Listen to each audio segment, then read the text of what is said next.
Hello, and welcome to the Mommy Escape Time podcast. I'm Lauren. I'm a wife and a new mom. I came up with the idea of this podcast after struggling to find mommy groups around me when my son was born. I wanted a community of mothers I heard so many of my friends talk about when they had their children. This podcast is to help mothers like me that want a community of mothers to connect with when they have their free time. Together with my usual guest, Taryn, and other mothers, we will share our experiences, not our advice, through motherhood, and hopefully get some tips from you, the listeners. So come join us on the Mommy Escape Time podcast.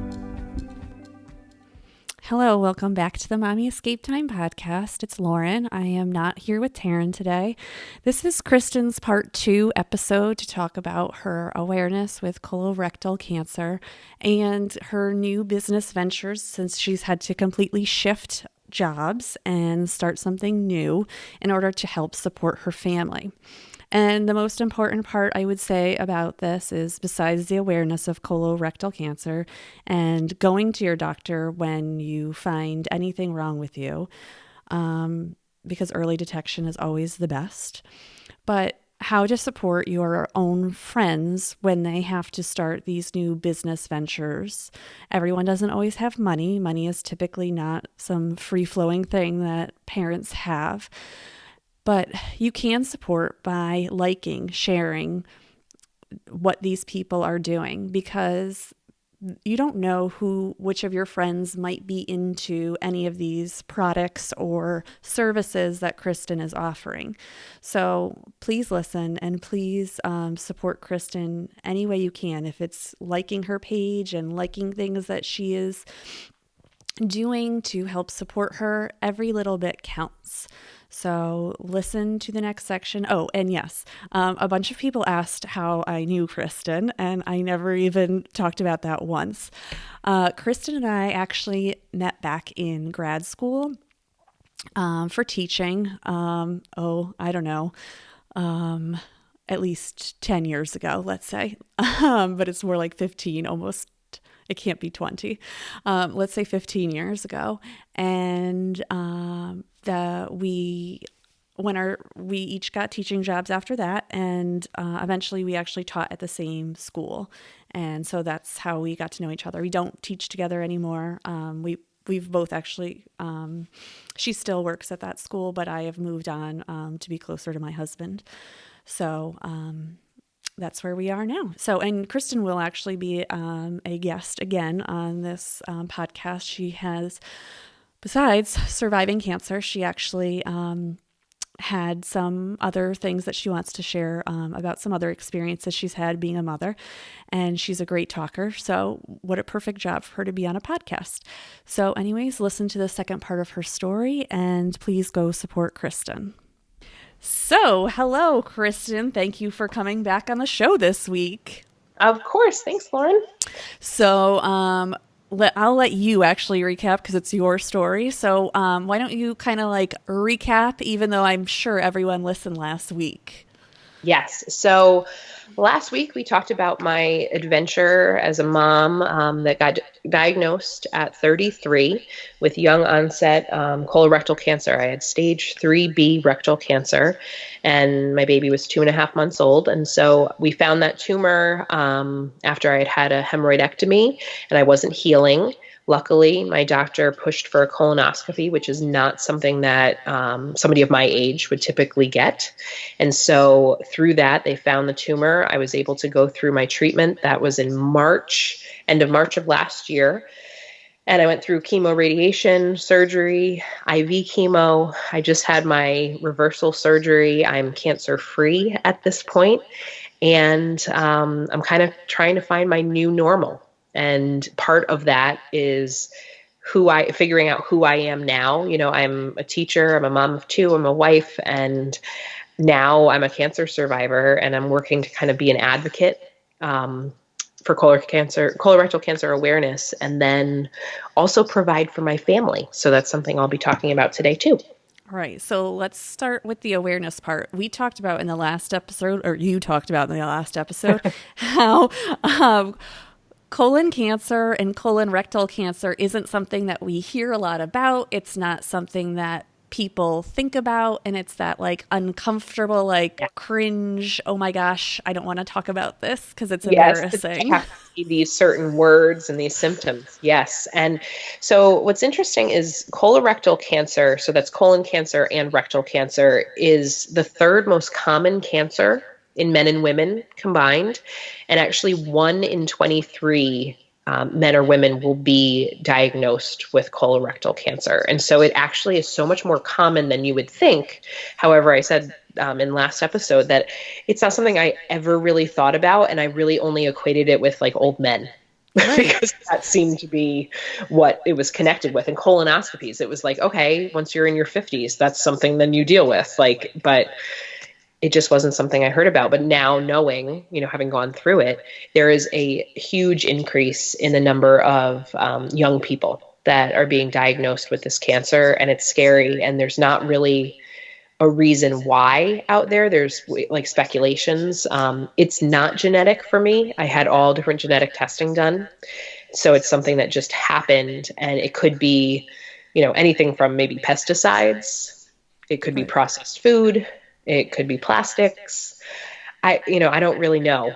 It could be environment. I mean, It there's could be so environment, many. Yeah. like I just don't know. So, um, just some statistics that, I know now from being involved in this is that 140 thousand people will be diagnosed in this year with colorectal cancer. And it's the second leading cause of death for men and women combined from cancer. So it's something that we do need to pay attention to. And March, our month right now, is Yes. Colorectal Cancer Awareness Month. And it's actually kind of fitting then that I was diagnosed on March 20th. Like I remember seeing that last year once I was kind of researching a little bit more about it, being like, Right. it's the month of the cancer that I have. Great. And so I'm doing a lot to try to promote about that. There's different groups out there. There's the Strong Arm Selfie, and we're trying to promote the idea of getting screened earlier. Now, screening isn't the same as diagnosing. Diagnosing is when we know you already have a problem, and they're looking to kind of say, okay, well, let's find out more about your potential cancer or your cancer. The screening is if you have any slight symptoms or any maybe genetic reason to go get tested. They just lowered the age to 45. That insurance will cover it. It should be lower. I wish it was 20 Right. because it Yeah. can take 5 to 10 years for these polyps to grow and turn into cancer. And so let's catch them early because mine were, well, I had symptoms. So if we talk about that, and these are the cringeworthy things you said. So I had some symptoms in between my pregnancies. My first pregnancy, I developed some hemorrhoids. They did thrombose. I had to have them lanced. It was terrible. And so then like this idea of like rectal bleeding Hmm. and just like discomfort and maybe even like a heaviness or like some swelling in the rectum everything became associated with hemorrhoids. My doctors just continually were like, oh, you must have an internal hemorrhoid, or oh, it's connected with that. And I had a lot of issues in terms of like, I just thought maybe my digestion's off, am I sensitive to dairy or gluten, like all these different things. Right. And I actually was like the healthiest I'd been in between my two pregnancies. I got into running and I was watching what I ate more, but I was still having bleeding. And again, it was still, you're so young, it's probably just hemorrhoids. And then I Yeah. had my second daughter and the hemorrhoids happened again. And luckily, this doctor didn't kind of push away what I was Don't saying. worry, that's just Kristen's daughter in the Oh, background if you yes, hear you hear her. the screaming in the background. So they're okay. They're just playing. I know. I was like, I hope that's not being picked up. But so it's the idea that if you are having bleeding, like if your arm was bleeding, on a daily basis, even on a weekly basis, you'd probably go to your doctor and be like, something's wrong with my arm. I'm bleeding. But if we're bleeding from our bums for whatever reason, because it's uncomfortable to talk about, I guess, we often don't bring it up. And we Oh, try to just say, like, oh, it must be something else. Like, I don't really want to deal with it. But it's not normal, to right. have And we that should bleeding. know it's not normal. And I think sometimes those pregnancy Yeah. symptoms kind of get mixed in and we just like brush it off like, oh, it's because I'm pregnant. Exactly. I'm Right. pregnant, or oh, I'm just still healing from pregnancy. It takes like usually a full year for your body to kind of get back to itself after being pregnant. So the number of young women too, young moms now in different groups, like the support groups that I'm in. There's a Colon Town group for moms and for parents. It's astounding that every day there's more people added. Like, hey, this is so and so, a mom of two, and this is their story. And my story of being diagnosed when my daughter was 2.5 months is not uncommon. There's a Right. lot of people that went through the same thing, and it's scary. And so I think it's important that we talk about if you're having rectal bleeding, if there's a change in your bowel habits, if you're having any kind of like heaviness feeling in your rectum. I know it's awkward to talk about. Talk to your doctor and Right. push for a colonoscopy. Don't just accept you're young. You're not of the age of cancer. There is no age for it anymore. It's happening in young people. So get a colonoscopy. You'll be on a liquid diet for a day and you'll poop a lot the night before, but then you get a Right. really great nap. And then Yeah. hopefully, if there are any polyps, they'll be removed and that saves you from them turning into cancer. And the earlier you know about these things, the better. So it's just, I'm really passionate now about people I posted something today, keep calm and schedule your colonoscopy. Like Right. it And really is okay to do. and if you think about it, if that was happening to your child, if Yes. their rectum was bleeding, you would rush them to the doctor and you would not take like, "Oh, that's normal." Yeah. No, this blood is not normal. Yes, you're right. Right.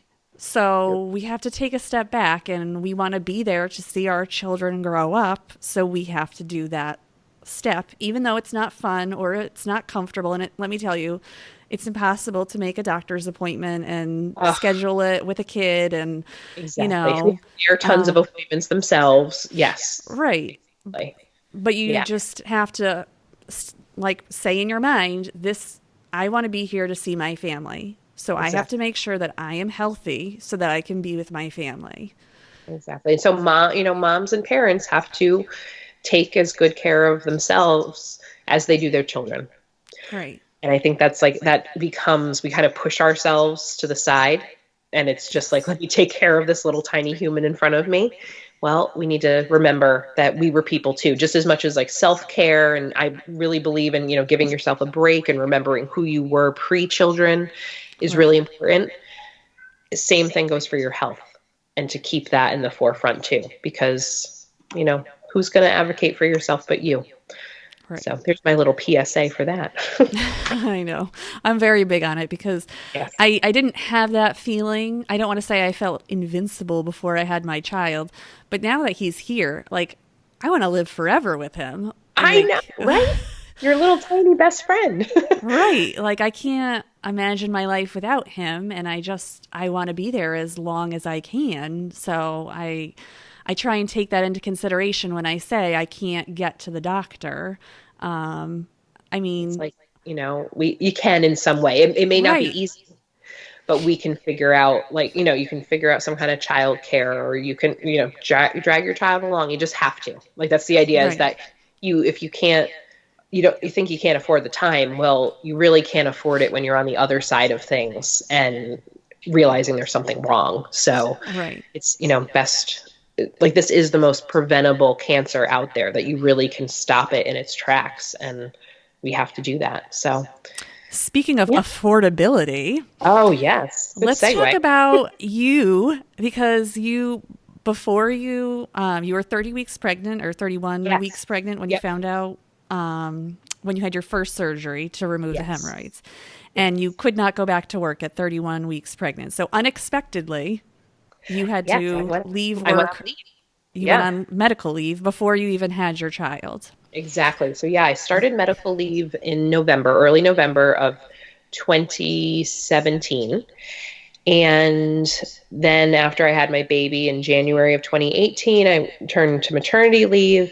And by February of 2018, that year, about halfway through, I was out of sick days, and that was 5 years sick time saved up between my first pregnancy and my second pregnancy just gone. Right. Because having a baby is treated the same as having cancer in this country in terms of medical leave, maternity leave, and it's disgusting. And I That think is horrible when you actually hear it.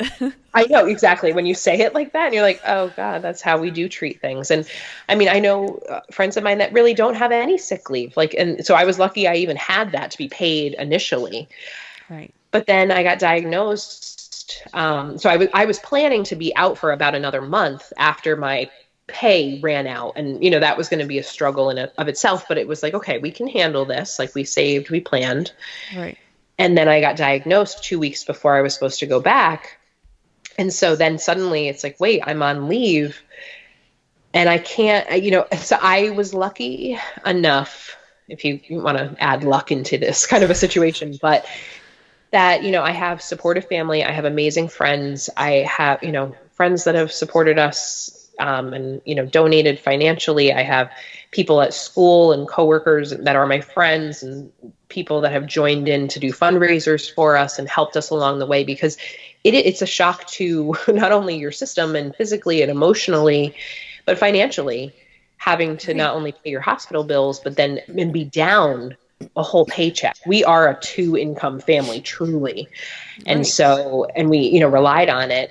And so it was very difficult to realize, like, wait, I don't have this income, but I also need the time to recover and heal. Could I have tried to push myself and go to work? I know there are many people that do work through their cancer treatments.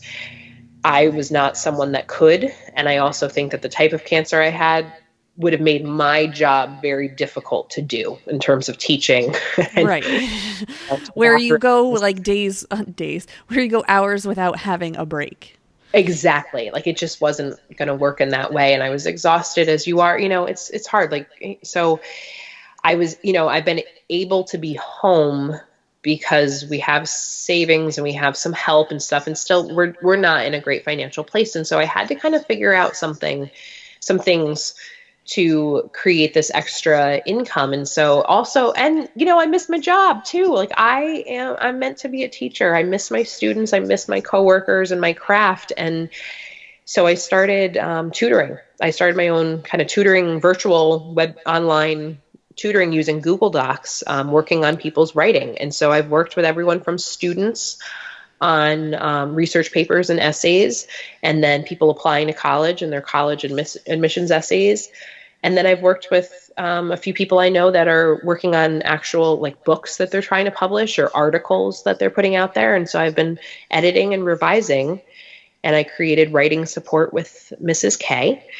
And that's been a little bit of some added income and a way to use my brain, because I think it's really important, again, as moms, to remember who we were and, what we're interested in. And so it's been a little bit of a creative outlet for me.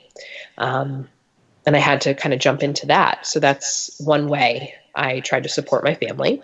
And you started that business, I mean, in the middle of all your treatments and everything like that. Yes. You couldn't like be like, okay, well, when everything's done, Yeah, when there's a good time, I'll do this. And I think I've learned through this, there is no such thing as good time. Like I no. remember somebody saying that about even having kids, like this was pre us having kids, when we were like, yeah, when the time is right. And there's like, there's never a right time. Like No. just, you'll never really know when the right time is. You'll know when a better time is. But Right. I started during last fall, in the beginning of my chemo treatments. I kind of gave me something to do, and I just started that so I'd be able to work on editing and revising papers while I was at chemo. And it just kind of kept me going, and then also added in a little bit of income for our family. And so it's something I really enjoy and something I can continue. I can go back to work as a teacher and still be doing this. Right. So that's something I'm working on. Just to plug myself, that it's I have a website. It's K, as in the letter K, writingsupport.com, or on Instagram it's at writing support with Mrs. K. And those links are also on my webpage if you need them, so don't worry. And then I was finding we needed a little bit more, and circumstances kind of changed, and I'm somebody that I've had, again, just to talk about breaking stigmas. So it's like we're talking about, butts and pooping and bleeding. Also, let's go with another kind of hot topic is like depression and anxiety. This is something I've dealt with in my life before all of these things happening. And it's been hard being taken out of my typical normal lifestyle and being away from friends. It's very isolating. As much as people are supportive and want to come Right. visit, sometimes you want to see people, but you don't feel up to it, or you're just too tired, or you have a million appointments and things like that. So you kind of pull into yourself. And I know for me, I need to reach out in some way. And so I got involved in something I never thought I'd do, but I got involved with Rodan and Fields, which is a skincare company. And they're involved in direct marketing, direct sales. And again, I'm not, a skincare expert. I'm just somebody that I started using the products while, I guess, it was in the fall of 2017. So it was while I was pregnant before all this happened. And throughout the process, it's just been something that I've been able to give myself a little me time, and it made me feel good about myself. And I, investigated the products and started using more and more. And my friend Molly has been really successful in the company, and she, kept telling me, this could be an option for you. When I talked to her about the struggles we were having, she's like, you could try this and just see how it goes. And I think you'd be good at it. And I was like, no, I'm not a salesperson. I don't know what you're talking about. This isn't me. And then suddenly I was like, you know what? I'm going to try it. And I'm really glad I did, because I've gotten such great support. I signed up as a consultant, and I'm helping to, get skincare in the hands of people that just want to have a little me time and improve how they feel about themselves, and then also even increase income in their own way if they want to join the company. And so it's something that has allowed me to be creative in terms of posts that I put out there, and it's allowed me to connect with more people, which obviously as a teacher, I'm a people person. Right. And so that's been a really great way for me to kind of create a new community. And it's been really successful financially so far, and I'm really happy that I tried it. So I think I've learned over the last year and a half that you can't really discount anything, and that you never really know what's going to kind of pop up. And it's okay to reinvent yourself. I think I've always kind of kept myself like in this box in a way of saying like, this is who you are, this is your identity. And I'm always somebody who's worried about what other people will think. And when you get diagnosed with butt cancer, you can't really care anymore about like, if people are going to be uncomfortable, if they ask you how you're doing and they really want to know, and then you start talking about it and they're like, oh, this is getting a little real. It's like, you know what, but this is my reality. And I've learned to kind of have this confidence in myself now. So it's been a good process for me. Again, these little silver linings it's like nobody wants to go through cancer. Nobody wants to go through this, but I've gained this confidence and this perspective that I would not have had, just like you do as a mom. Like you don't know until you have that little kiddo, Right. and your whole world changes and your whole worldview is suddenly different. So that's kind of where I am. Yes. And you can find Kristen at Everything Kristen K on Instagram. Just Yeah. because you didn't say that for that part. Yes, So, yes, for that part. So that's where I have my Rodan and Fields and other things too. I'm trying to right. just kind of show who I am and be honest and help people to kind of talk about how they're feeling and what they're experiencing. So, And now I know you have posted this before because it settled in with me a lot.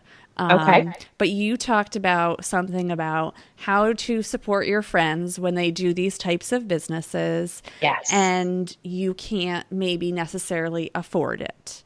Ex- And yes. that's going to happen. I mean, not I hope if you're listening to this, you are a mother or a parent of some kind.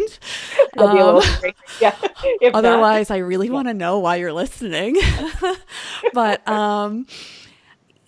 we don't always have that spare income to spend. I mean, I know for me right now, it's tough. I mean, I gave up getting my hair dyed, and I mean, my hair's been completely gray since I was 16. I've had my hair dyed every 2 I didn't months. even know that, Lauren. Look at Yes, that. I know. Every 2 months, I have Oh gotten my my hair dyed goodness. since I was 16. And I don't do that. I Huge have, financial burden. Yeah. yeah, I've had to cut that out. I go to Supercuts and get a $16 haircut. I Yeah. don't get my nails done at all anymore. And if you No, knew me me, neither. every two Yeah. weeks I got my nails done, no matter See? what. Yeah. I know that it's the sacrifices and changes you have to make, and that's so hard. And Right. so, yeah, everybody's in these difficult situations. And that's what, for me, I was able to make a little bit of an investment in myself. And I've made that back so far, which, thankfully, Right. that's working so far. But yeah, I had posted the other day. I was talking with somebody who joined me in business with a friend of mine who is also a teacher. And she was feeling a little bit down because she wasn't really getting much support. And I've noticed that too, that, if I post a picture of my children who are adorable, so they Of get, course. a lot of attention. But then if I post something about my business, there's a dramatic drop in the number of likes or comments or things. And it's like, yeah, I get it that not everybody wants to comment on, something about skincare. But at the same time, it's like, it's still me. And whether it is a direct sales company like Rodan and Fields, or if it's somebody else selling something, or if it's somebody selling Girl Scout cookies or wrapping paper for their son's school or any other kind of like fundraiser or job, or even how about like real estate agents? They might post Right. postings out, and you might not be in the market for a house, but you might still like their post, or maybe you share it because maybe you have a friend who's in the market for a house. Maybe you don't even know them, but they are. But if Right. you could just take the time to continue supporting your friends, however they're hustling, because we all are, it's, it helps their business, it helps their confidence, it helps their families, and it's just kind of a way to pay it forward. So if you can't afford the product, with which a lot of times we can't, and that's fine, you could talk it up, you could find referrals.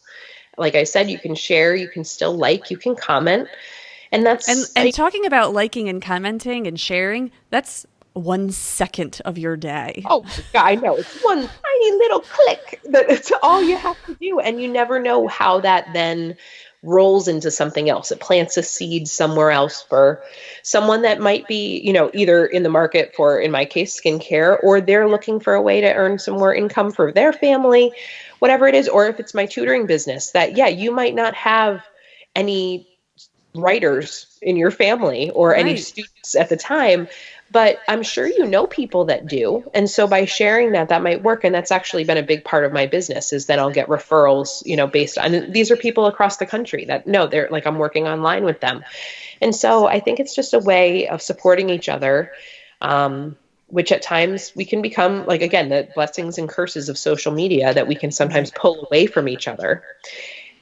Even though we're watching, we're like, you're scrolling and you're seeing everybody's things. And it's like, well, if you're seeing it, click like. Why, does it Right. really? It doesn't mean that you don't even have to like what I'm doing. You could, not approve, and that's okay, because everybody has different things that they're doing. But, if we're friends, you could support me a little bit. Right. And So it's, yeah. that's one way to show your support, and asking for a 1 second like or share. I know I shared your writing website one time because it was right around college essay, the time that Yes. college College essays essay are time. due, Yes. and I don't think, I mean, a lot of people need help with that, and you have a lot of experience with that. Yes. Yeah, and that's the So idea. Yeah, put out what you're, I think that's the idea too, is like, explore what you're good at, explore what your skills are, what you're interested in.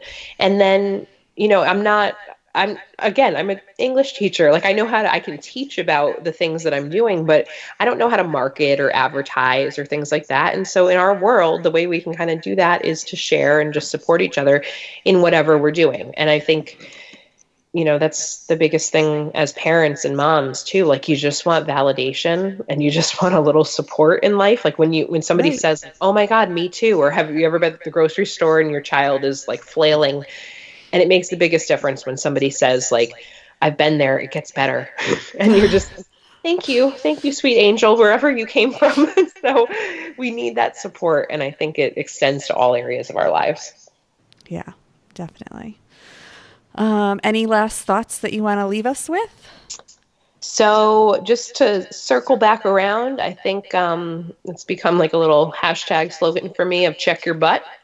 If there's Yes. something uncomfortable going on for you or something doesn't seem right in your body, even if it's not dealing with your butt, even if it's something like you just noticed there's been a pain in your arm, go to your doctor and talk to them about it. Advocate for yourself.